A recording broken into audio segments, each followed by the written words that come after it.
আসসালামু আলাইকুম ওয়া রাহমাতুল্লাহি ওয়া বারাকাতুহু।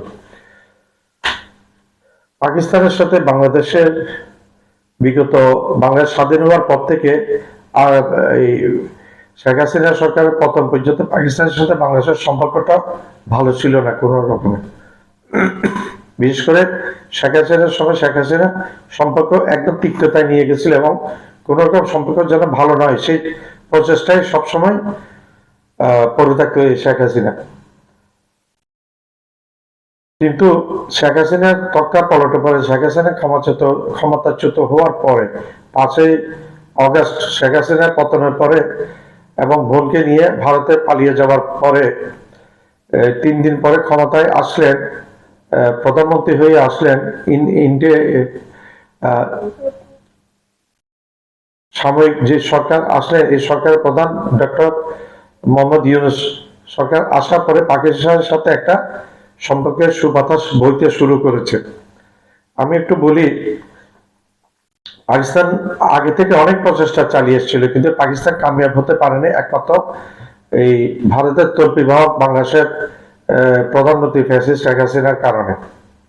শেখ হাসিনা এই জিনিসগুলো হতে দেয় নাই এবং শেখ হাসিনা নরেন্দ্র মোদীর চাপের মুখে এই জিনিসগুলো করতে দেয়নি।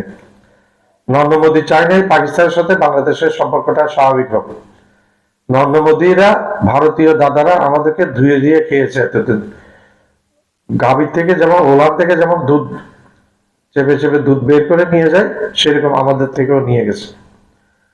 তো তাদের সুযোগ সুবিধা আমরা যেন তাদের আজ্ঞাবহ হয়ে থাকতে পারি, আমরা যেন তাদের আজ্ঞাবহ হয়ে থাকি, সেটাই তারা নরেন্দ্র মোদীরা চেয়েছে সেই জিনিসটা।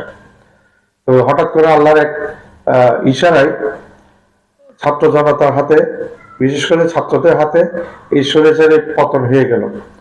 এই পতন হওয়ার পরে একটা গুড রিলেশন, একটা সুন্দর একটা আবহাওয়া বিরাজ করছে পাকিস্তানের সাথে বাংলাদেশে। উত্তর আরো সম্পর্কটা বাড়বে। আমরা পাবলিকরা, আমরা বাংলাদেশের জনগণ চাই একটা সুন্দর একটা সম্পর্ক হোক পাকিস্তানের সাথে। পাকিস্তান এখন প্রস্তাব দিয়েছে আগামী রোজাকে কেন্দ্র করে খেজুর, চিনি, পেঁয়াজ দেওয়ার জন্য প্রস্তাব দিয়েছে এবং এগুলি আসবে। বাংলাদেশ সরকার সম্ভবত সিদ্ধান্ত নিচ্ছে পাকিস্তান থেকে আমদানি করবে এই জিনিসগুলো। তবে কি একটা জিনিস আমরা বলি, ভারত কি তাইলে ব্যবসা হারাতে যাচ্ছে? Yes, Bharat is going to lose there business with Bangladesh, not like before, not as like before. Bharat বাংলাদেশের সাথে ভারতের যে ব্যবসা ছিল সেই ব্যবসা ভারত ধীরে ধীরে হারাতে যাচ্ছে। হারাবে তো, ভারতের সাথে ভারতের প্রতিবেশী কোনো দেশেরই সম্পর্ক ভালো না ভারতের। তো সেই সম্পর্ক খারাপ থেকে সবাইকে দাদাগিরি দেখাইয়া, সবাইকে একটা গরম দেখাইয়া সে কেমনে আমদানি রপ্তানি ঠিক রাখবে, সম্পর্ক ভালো রাখবে। আগে হাসিনা সরকার থাকতে তখন আমদানি ওই শুল্ক ছিল 63%। এখন এই আমাদের ইউনূস সরকার এই শুল্কটা 38-এ নামিয়ে এনেছে। পাকিস্তান চিনি, পেঁয়াজ এবং গম দিতে চায়, আর পাকিস্তানে খেজুরও দিতে চায়, চিনি, পেঁয়াজ, খেজুর দিতে চায়। গম পাকিস্তানে আগে থেকে দেয় নাই কোনো জায়গায়, কিন্তু পাকিস্তান বলছে আমাদের জন্য গম উদ্বৃত্ত থাকে, then we will send it to Bangladesh. আমাদের যদি উদ্বৃত্ত গম থাকে তখন আমরা বাংলাদেশের জন্য গম পাঠাবো, এটা পাকিস্তান বলে দিয়েছে।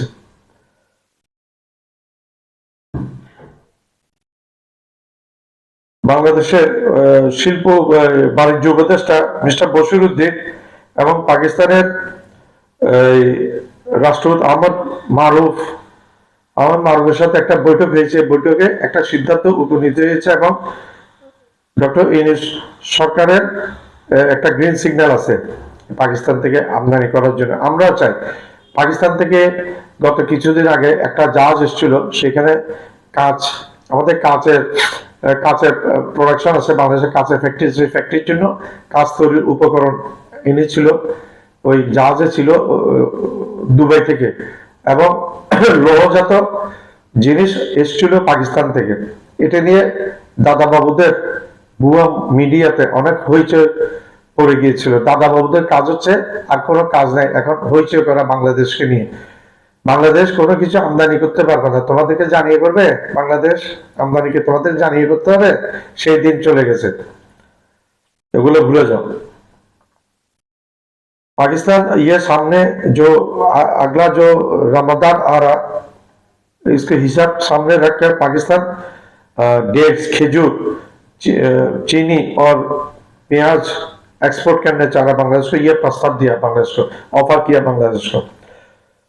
और बांग्लादेश भी डॉक्टर यूनुस सर का भी ग्रीन सिग्नल है। इस वजह से पाकिस्तान के एम्बेसडर अहमद मारूफ साहब और बांग्लादेश का बिजनेस उपदेष्टा, जो वाणिज्य जो उपदेष्टा है हमारा मिस्टर बशीरुद्दीन, उन दोनों के बीच में एक मीटिंग हुआ। ये मीटिंग में शायद सिद्धांत हुआ पाकिस्तान से इंपोर्ट करेगा खजूर, चीनी और प्याज इंपोर्ट करेगा। पाकिस्तान बोला हम भारत से भी कम रेट में प्याज देगा, अच्छा प्याज देगा, तो इंपोर्ट करेगा पाकिस्तान से। अब एक बात सामने आके खड़ा हो गया, ये बात है भारत क्या उसका बिजनेस खो रहा, उसका बिजनेस दिन से दिन हो जा रहा बांग्लादेश के साथ। पाकिस्तान का बिजनेस मेरा भारत से बिजनेस चला जा रहा।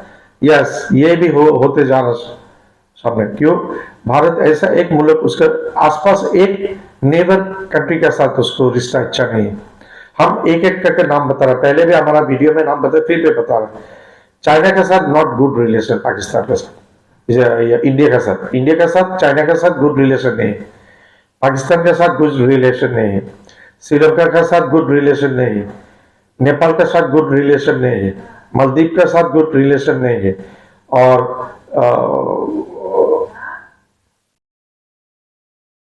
बांग्लादेश एक मुल्क था, अभी उसके साथ भी गुड रिलेशन नहीं है। हसीना का टक्कर पलटने के बाद बांग्लादेश के साथ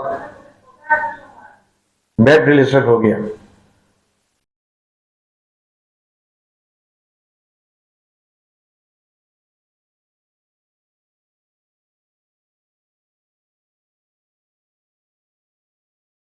तो ये जो है ना ये सब कुछ दिन से दिन भारत होते जा रहा है। नरेंद्र मोदी का ये बैड जो एक्सटर्नल अफेयर्स है, दूसरे मुल्क के साथ हैसियत, जो नरेंद्र मोदी का जो आदत, अभी जो रिलेशन है, इस वजह से नरेंद्र मोदी भारत उसका बिजनेस खोते जा रहा है।